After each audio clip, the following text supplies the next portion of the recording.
written a very, very beautiful book. This book is very powerful. It's called The Transformed Woman. When you read this book, you discover that you're not alone. That there are so many women that have gone through what you're going through and what somebody you know is going through, and they've overcome it. In this book, you're going to meet people just like you. I want you to get it. It's an awesome, powerful book, The Transformed Woman, and let your life be transformed.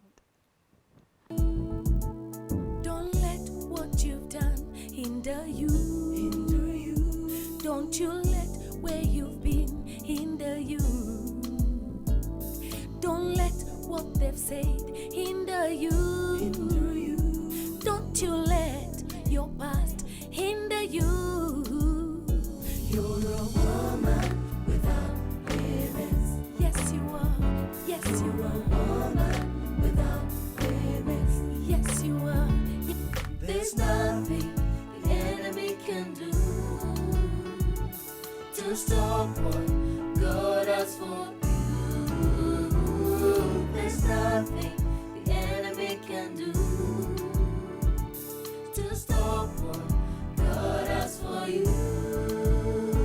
You're a woman without limits. Woman, woman, woman, woman, woman, woman without limits. Na na na na na na na na na na. Woman without limits. Woman.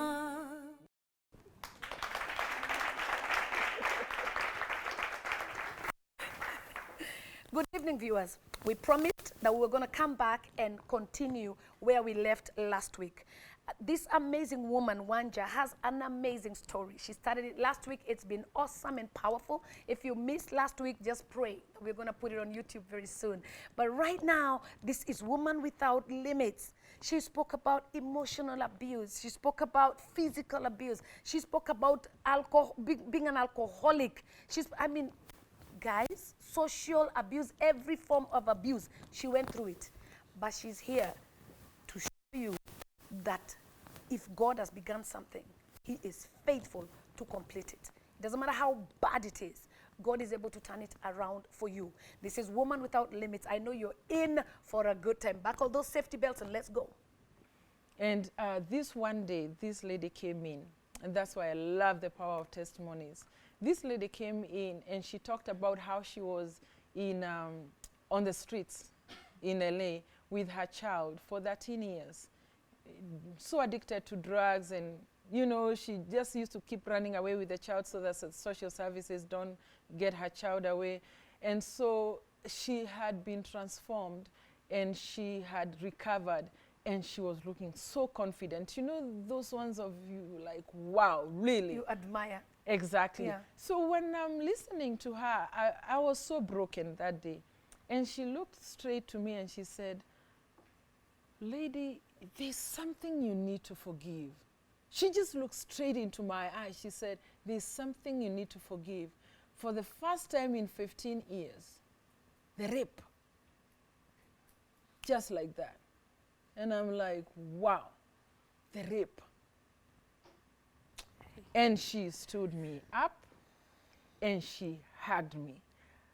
I had this groan of pain that poured out. I mean, it was so tangible. The pain, the agony, it all poured out. She said, just let it out. Let it out and let it out. And she hugged me the whole time. And I was like, the rape. All this time, the rape. Wow. It was one serious moment for me. It was a defining. That's what you were running away from. The whole time. And so I had to now, she said, all you need to do is forgive. Forgive. I remembered the guy's name. I started now thinking, okay, wow. There are many Jeffs, but his name is Jeff. Yeah, so I was like, Jeff, wow, all this time. So now I had to start like forgiving, trying to forgive. And you know, because of when you drink so much, you have the insomnia, you don't get sleep. So in the night, I'm just really going through the events, and through the events, the rape was so clear. the times that I have been with men and the abortion plus another one, they were so clear. A time that I got pregnant with this man, he bet me to a miscarriage, was so clear. I mean, I saw this ugliness that had happened, and I was like, wow. So being there, the alcohol is out, but thank God for that woman, because she made me go to the core of my pain, and I was able to start now dealing with it. I was there for 60 days, and I was able to forgive him. And when I came out, I was confused. Yes, I have rededicated my life to God, but the sober world looked funny, weird. I mean, even people are looking at me weird. Like, I had added like 3 times my size.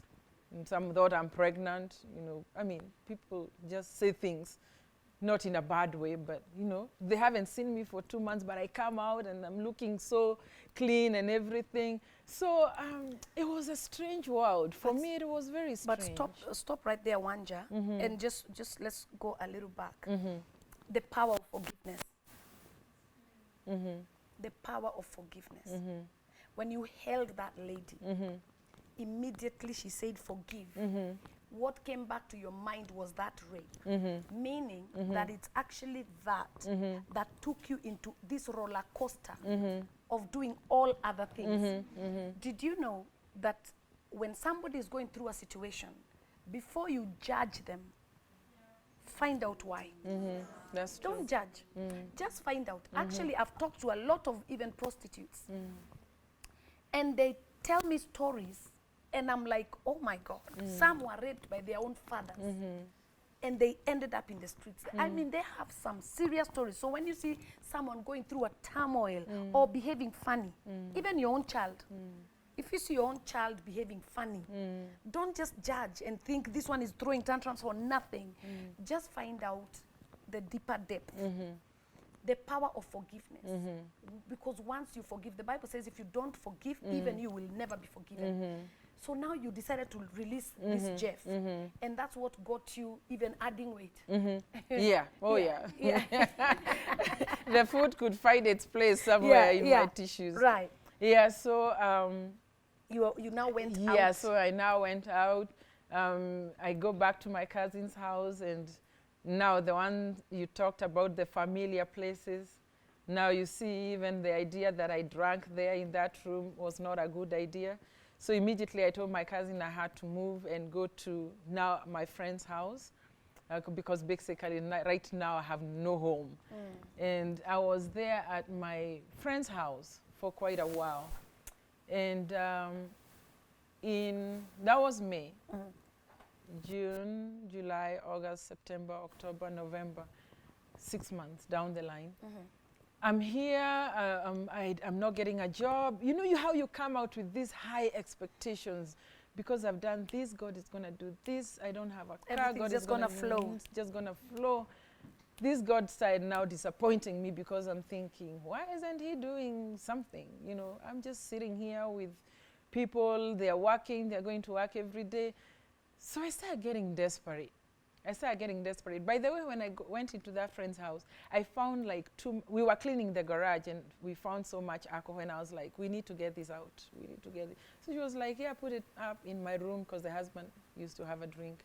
And, but there was wine, you know, the boxes of wine. And I was like, oh, wine, for me, that's soda. I mean, it would never even tempt me anyway. I was there, and I started getting desperate.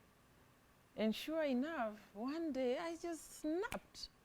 And there I was with the wine. And trust me, see, when you stop drinking for a while, what happens? Your tolerance level goes up higher and higher. Thank God I went through nursing, because God combined this with the nursing. So I was able to actually, you know, learn. And the part that I missed about the nursing field, you remember I'm a licensed nurse. Right. So basically I give patients injections. This is a funny part. I give patients injections and everything. So when I start tremors in the middle of my rounds and everything, and I'm checking their sugar, they'll be like, and you're shaking. I said, my blood sugar too goes up high. Then I would go back to the car and hit it to normalize to normalize myself. So anyway, it was. Imagine. I know, it was really bad. So you went now to wine. Yeah, and I'm telling you, I know. Like you went back. I know. So the tolerance level goes up, right? The more you drink, the more you you stay out of it. If you touch it again, it goes sky high. Because see, the body has been craving that. It's been craving that. So, and that's why you realize that a lot of people, when they stop drinking and they stay for even 25 years, if they touch a drink one day, they will die in 2 days or 3 days or a week, because the consumption, it just gets into your system, completely into your system, and the body is asking for more. So you get alcohol poisoning and you will die very quickly. So that's why going back is usually a big deal. So imagine in a sitting, I was able to finish a 5-liter of wine without thinking about it. I mean, yeah. So in fact, when my 5 liters? 5 liters. No way. Yeah, it was like soda to me. I didn't even get high, by the way. I was just so normal. What? I know. Yeah, so that's when I realized, wow. So I was like, this is not gonna help. So I went now to another couple's home, and I was there. But see, now the body is asking for more. So the habit starts again. And I'm like, no. So I went back to the same Skid Row downtown, and that is when my changing point was, where my mom had been told by this couple that they had to let me go because I started my habits again, and I don't want to go back to the rehab. So my mom called. She was on her knees, and she was crying like a baby. And I was on the other side in a homeless shelter. And that cry that my mom cried that day, she said, Wanja, I'm on my knees and I'm praying for you. Let God do something this time. We fasted with my mom for 5 days when I was in the homeless shelter. And my friends, I went back to their house. And on the day that I went back, the following day, I got a job. Wow. So I started working, but it was an on and off, but at least it was something to keep me busy. And I was able to work, just do a few things, personal stuff. And that was until, this is December. It was not until April, somewhere in April, God moved me now from that environment. I went to San Diego, and I was there also for a while. And at that point, that's when I was giving my testimony here and there. And so this one particular boy who had tried committing suicide like 3 times was told about me. At this time, I was at a conference in Dallas. He was in Arizona. I was in, and the rehab that I was hoping he would go to was in California. So on this day, when I was called, I prayed.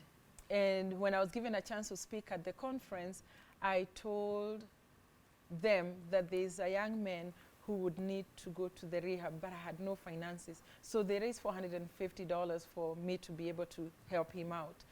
And so we were able to get him in. And I told God, if you let this man go in, even though I don't have money, I will pay for him until he's done.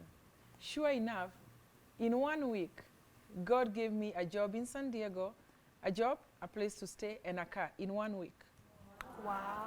I know.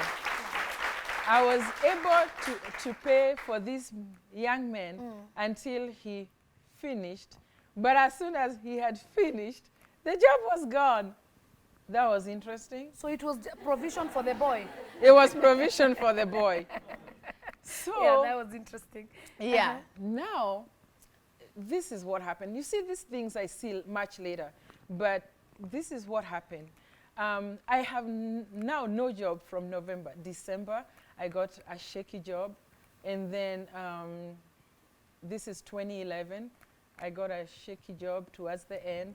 Now 2012, I met someone who represented my perfect TDH, tall, dark, and handsome. TDH, guys. Hello. Yeah. And so what happened was this Mr. TDH was what I'd been looking for. And remember, this time I'm feeling I'm healed. Now I want to get married. I mean, I want to have a family. I mean, I'm all set and ready to good go. to go. Yeah. Yes. So he represented everything that I was looking for. And he was Christian. And I wanted to believe that just a little step to salvation. We lie to ourselves. So this is for women. Whoa, this is for women. Because I saw what I wanted, but the inner voice was telling me no. And a couple of girlfriends were like, nah, Leave. not good. Yeah. And we met December, and 1 month down the line, he says that he has a lady who's going to be having a baby, but they have separated. So I called one of my girlfriends. She was in Atlanta, and she's like, Wanja, run. Not good. Mm-mm. And I was like, in my mind, do you have a husband? That's why you're saying. That's what you're Yeah.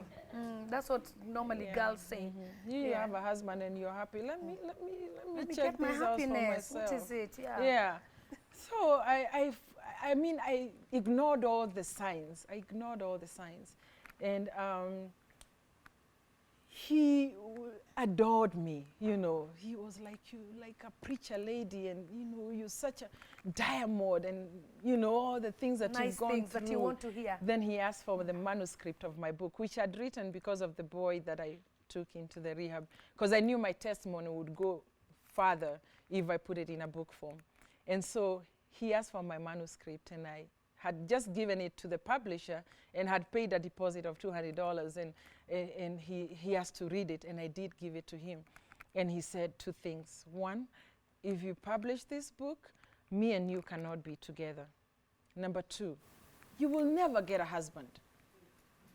And there was my manuscript archives. Can you imagine? I wanted a man so bad. So manuscript wait. Yep. So now he realizes, you know, He has coming you. along, coming along. Remember, the devil has been looking for me. The alcohol is out of her system. This girl who used to love God so much, she used to pray and fast in high school, and she's coming back. Whoa, my kingdom is in trouble. So something has to give. So what had to give is this man. And so what happened was like, slowly but sure. I said, abstinence until marriage. He said, we can do that. I respect you. Yeah. Then I went into a place of prayer for 3 days. I just got this hotel room for 3 days, and I told God, I really need you to let me know that I'm doing the right thing. But see, you're telling God what you want. You're not really listening. He's talking, but you're not hearing. Yeah. Even when he tries to speak, you just like, Yeah, so I came out and I was like, it's him. A couple of days later, he calls and he says, you know, I'm a man and I have needs, so can't do. No, can't do. Just move on with your life. So for me, I'm like, no. I mean, so 2 months down the line, and then Valentine comes, and I'm thinking, he sent a message, and I'm like, remember, we haven't spoken for a while. I was like, okay. So I called back, and I was like, how are you doing? What are you doing for Valentine's? And nothing really much. I'm just at home. And you want to do something?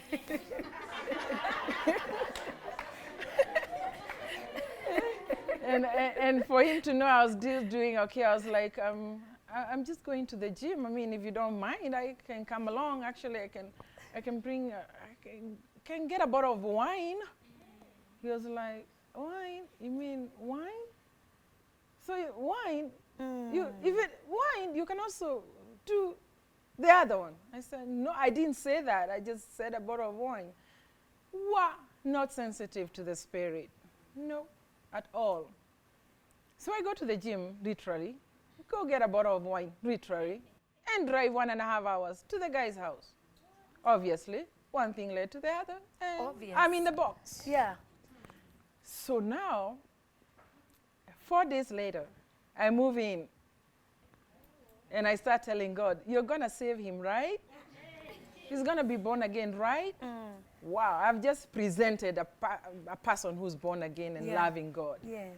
The preacher woman, right in the middle of, I'll tell you the truth. Everything that I had been through for 15 years, I experienced it in the 2 years of my relationship with this man. The abuse was from physical, emotional, spiritual, financial. I didn't even know there was a social abuse where you're separated from everybody that you call a friend. He had my messages, my emails, my bank account, everything going onto his computer.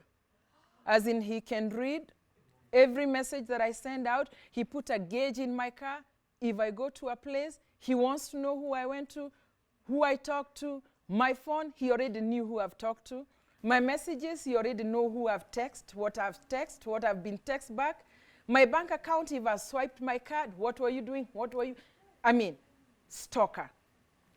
And meanwhile, the lady who was having a baby is having a baby. Yes. Myself, I get pregnant, miscarriage.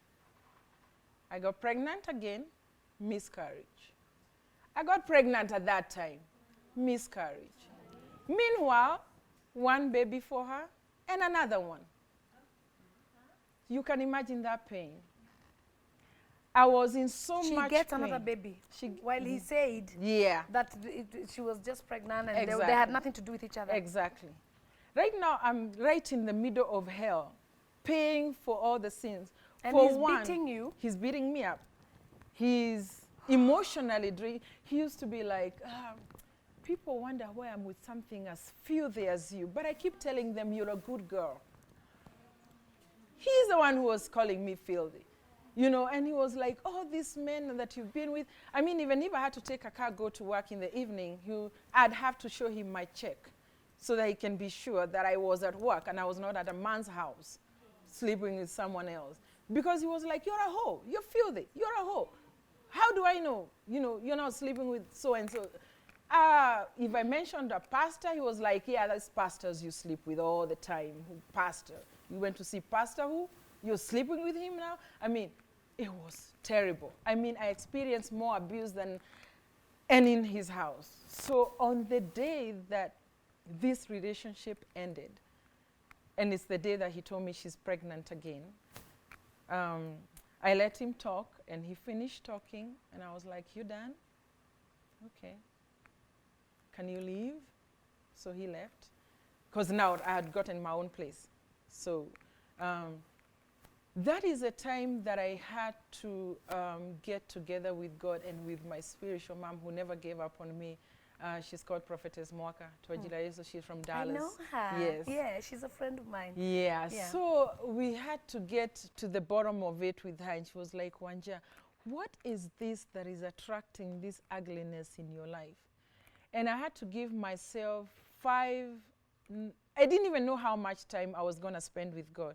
But the day that I separated with that guy, I was so hurt that my soul and my body were feeling like they're going separate ways. You know that pain that you feel that it's almost tangible? It's like you are separating. So I told God, look, I'm tired. And I need to know, where are we going? What's really, is there a purpose for me? Why is this agony? It's too much. I just can't take this anymore. And I took time off. I took a room in a house. I just bought a mattress. No TV, no radio, no nothing. I just wanted time spent with God. And that's why I had to go deep and search myself. What is really going on? And I realized that I had been born again, yes. I had rededicated my life to God, yes. But there's something that I didn't do.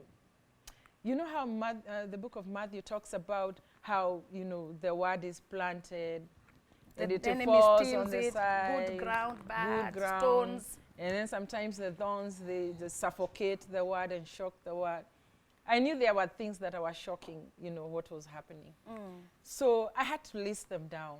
I mean, anger, bitterness, rejection, abuse. I mean, I had to list them one by one, and I had to go resolving them one by one, and I had to just really go deep and just bring them out, because I knew that I needed to be whole, and I did not need to attract more ugliness in my life like I had already attracted, and I needed to be strong. And so in that 1 year, God was dealing with me. It was about 9 months God was dealing with me. Towards the end, he gave me a vision, and the vision was for, because, you know, the people that had rejected me the most were the sisters. And I was like, the sisters need to understand that, you know, sometimes this pain is too much and you really need to share with them. But sometimes you don't even know where to start because you feel you'll be judged from a mile away. And so the vision that gave me was for I Am My Sister workshop. I call it a workshop, but I said, I am my sister. Every now and then, ladies, despite what everybody says, you got to take your cute clothes off and throw your cute shoes out, pull your hair back and climb on a rock and say, I shall not be. Oh! God is teaching you about you. He's teaching you about him. He's teaching you that he'll be closer than a brother. He's teaching you he'll be the best friend you ever had. He's teaching you that when everybody else walks out of your life and says, you dead, he walks in and says, breathe, breathe, breathe, resuscitate me back to. That's how you learn to worship him.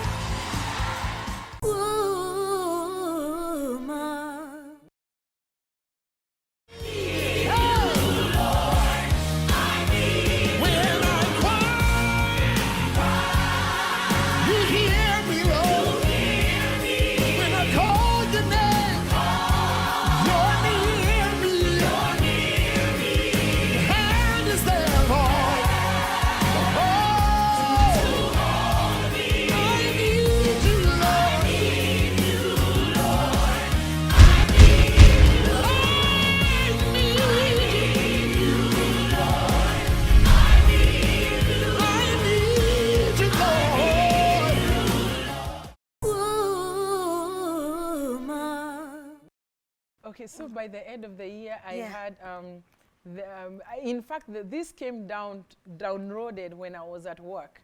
And up to today, I have like it was the nurse's notes, and I was just writing down, and I wrote, I am my sister. And I felt that God also wanted me to have a center for women.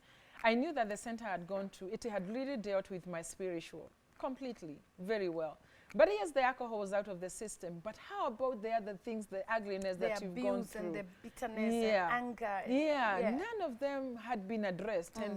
And I knew that if I had gone to those places when I was in that safe area, then it means I would have, you know, healed before coming out. And so I wanted to have this setup for women, not really calling it a rehab center because rehab makes someone feel like you're not good enough, or, you know, but a restoration home where when you come and you're drinking, yes, the alcohol will go away, but then again, we also need to deal with what's the cause of the pain and what are the scars that have come up, you know, during this time.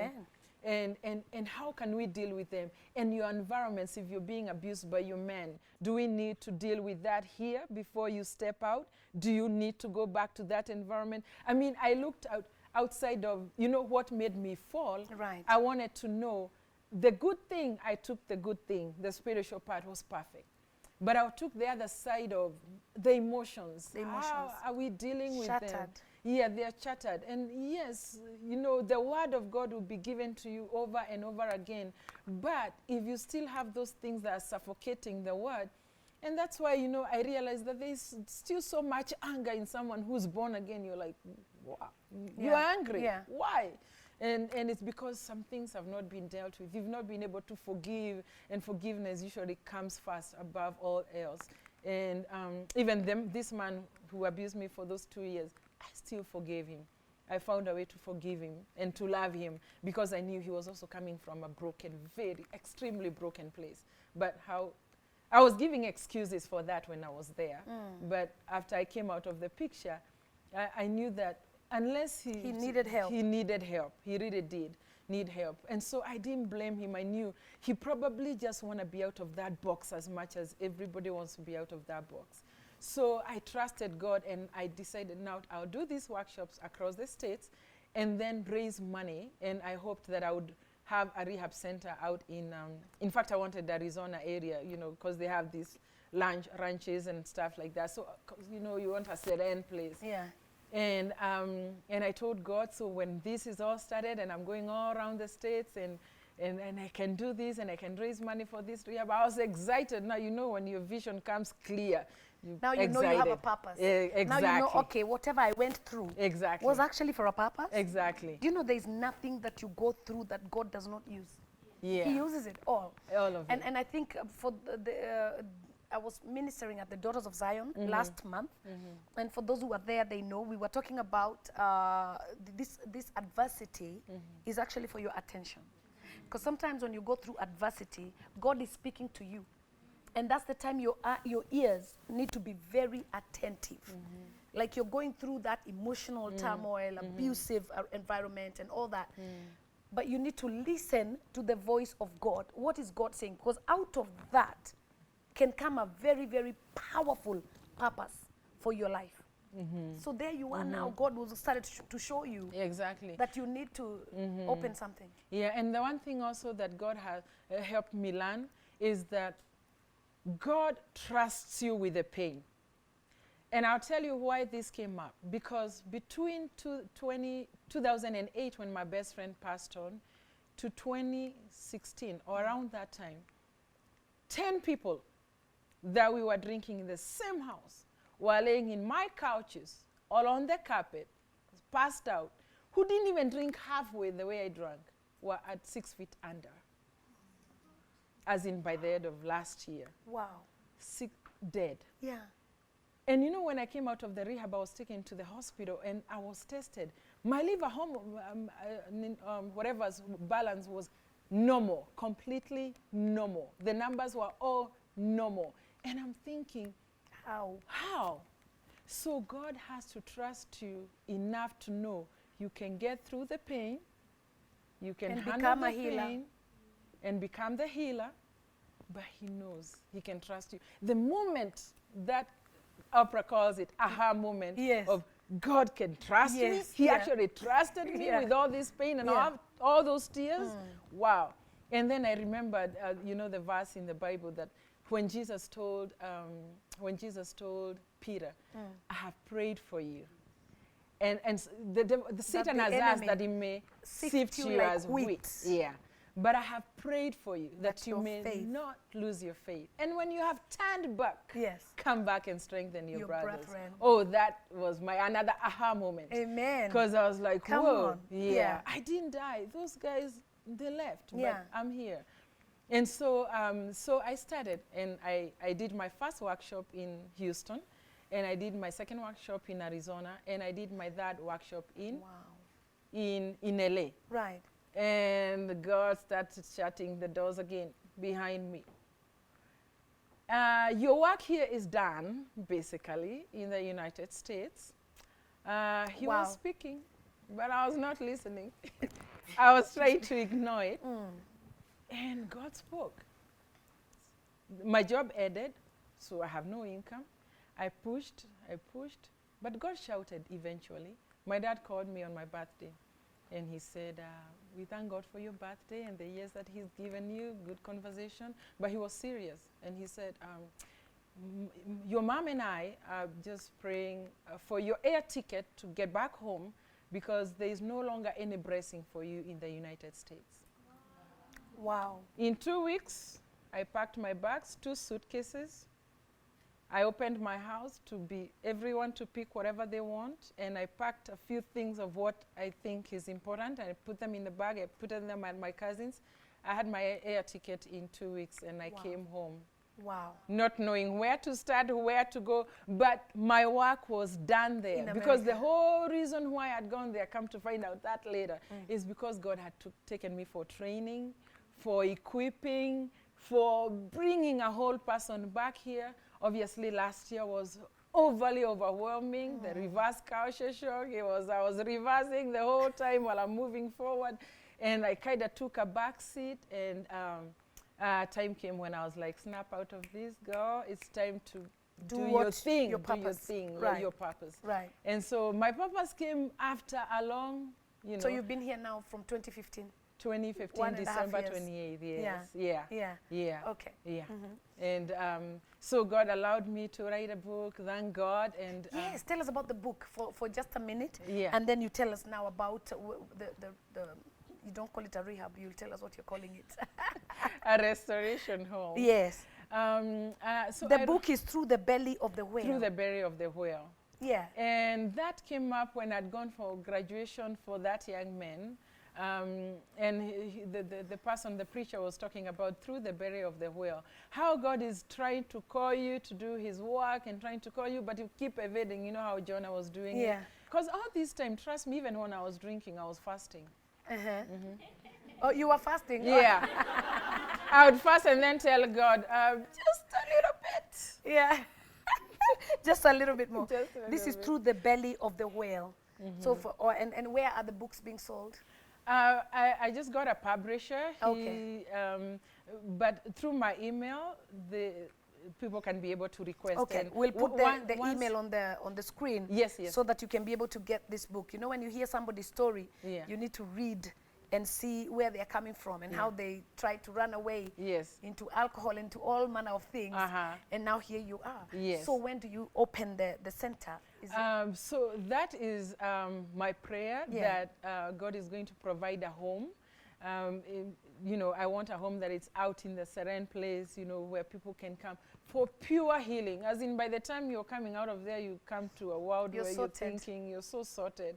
And you can, you know, the energy of a woman when it's drained by the emotions. I mean, Yes. there's nowhere you can operate. And for I Am My Sister workshop, that is the one that I'm so passionate about. Because when I started it, the way the women came and opened up, I call it an intimate group. So I don't take pictures, I don't put out pictures on Facebook or anything, because I even have the women sign a disclaimer that whatever we discuss in there stays there, because women, we open up, we pour it out. And I see a lot of, I'll give you an example of my very first one that confirmed that this is where God wanted me to be and to do. I told you I wrote the names of the things I went through. And when I pass around the names, first I start with a meditation so you can clear your spirit, you can do forgiveness of yourself and others. And then I pass around the names and you pick. I pray for the names so that you pick. But the names are guilt and shame and ugliness and rejection, abandonment, childlessness, miscarriage, all that. And so I have you discuss by yourself. I. This one lady one time picked guilt. And all of a sudden she starts crying.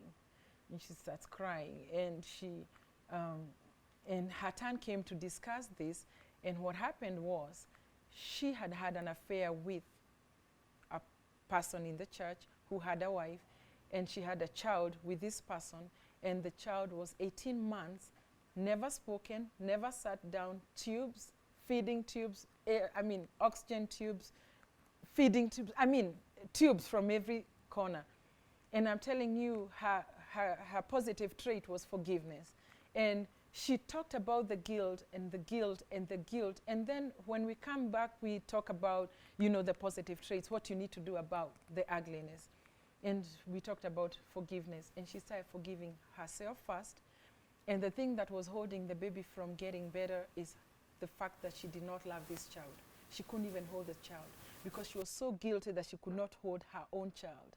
And so when this happened and she was able to forgive, can you imagine the tubes started coming out? And the baby started bouncing back to life because she was able to hold that baby without any guilt and any shame, because she forgave the person, she forgave the family, she forgave herself, and she was able to love the child. Wow. That was the ultimate, because I knew this is where God wants me to be. I met a lady too. I know my book is too raw. I met a lady too that I spoke about the rape, and she'd been raped at 16 by a teacher. She got safe raised. She didn't tell anyone. So she couldn't have a child. This time she was 70 years old, still single and bitter. 70. 770.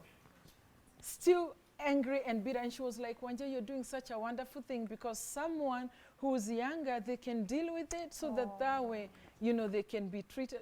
I mean, whatever, they can talk about it, you know. Yeah. And I thank God for being in the United States, because, you know, Oprah opens up, all those women open up, and they teach you, open up, because whatever you cannot talk about has power over you. Yes, and then when you have a secret with the devil, believe me, he will whoop you. He will whoop you with it. He will whoop you with it. Exactly. Yeah. Yeah. So I've had 2 workshops. Wow. Yeah. In In I just Nairobi had now. I had just one on Saturday. Yeah. And I've decided to do it every 3 months. I can only have 40 people at any given time. It's not about the money or anything. It's about the healing. That's my ultimate goal, to see women heal. Because some are going through pain in their marriages, because if you've been raped and you have not healed, you still stiffen up and you wonder why your man is going out to look for other women. Because you're tight. Because that you're fear. scared. You're scared. So you're not really giving yourself. Yeah. You think So he's also a rapist. Exactly. Yeah. Because you've been harmed before. So, you know, you're not having it the way God designed it. You coil to at be. anything that harms you. Exactly. Yeah. So there's a lot of, it's a whole, Wow. We're going to give you details so that people can at least get to know where you are. Yeah. Yeah, but thank you so much. You're this is such an welcome. amazing story, isn't it? Wow, give it up for her. Thank you. Amazing. I mean, Wanja, that's really, really amazing. And I thank you so much for coming. Thank I know you for so having many me. have gotten healed, and I know so many will still keep getting healed, because this is powerful. I love it when women can open up their lives, because then it makes somebody, I could see like somebody was just here crying throughout. When you were talking, they were just weeping, and I was saying, oh, you're probably touching a nerve somewhere. And I know you've touched a lot of people even who are watching us on television, and I thank you for coming, because that's what Woman Without Limits is all I'm about. humbled. Yes. And honored. Yeah. Yes. Now may the good Lord bless you. I believe that God has really touched your heart. And if you're there, you're walking in unforgiveness, you're emotionally abused, you're physically abused, you know, socially abused, mentally abused, whatever form of abuse, you need to understand. Go get help. Don't just sit there. Go get help. Get a counselor. You need to start dealing with that issue from now, because if you don't deal with it from the roots, it's going to keep bombarding on you every time you think you've moved ahead. And then somewhere down the line, it hits you again. Why? Because if you don't deal with it from the roots and you just touch the leaves, it's not going to work out. So you need to go deal with that thing from deep down. Wanja was raped at a young age. And after that, she went through a roller coaster of issues, sleeping with men, thinking that she's going to, you know, feel better. But every time she felt that she was doing it to get better, she got worse. She drank to get better, she got worse. All the way to rehab, became an alcoholic. You don't need to go through all that. You need to forgive, and this is the time. And the only way you can do that is go through a session of counseling after another until you know for sure that God has healed you. This is Woman Without Limits. We are all about transforming your lives. May the good Lord bless you. Have yourself an amazing week.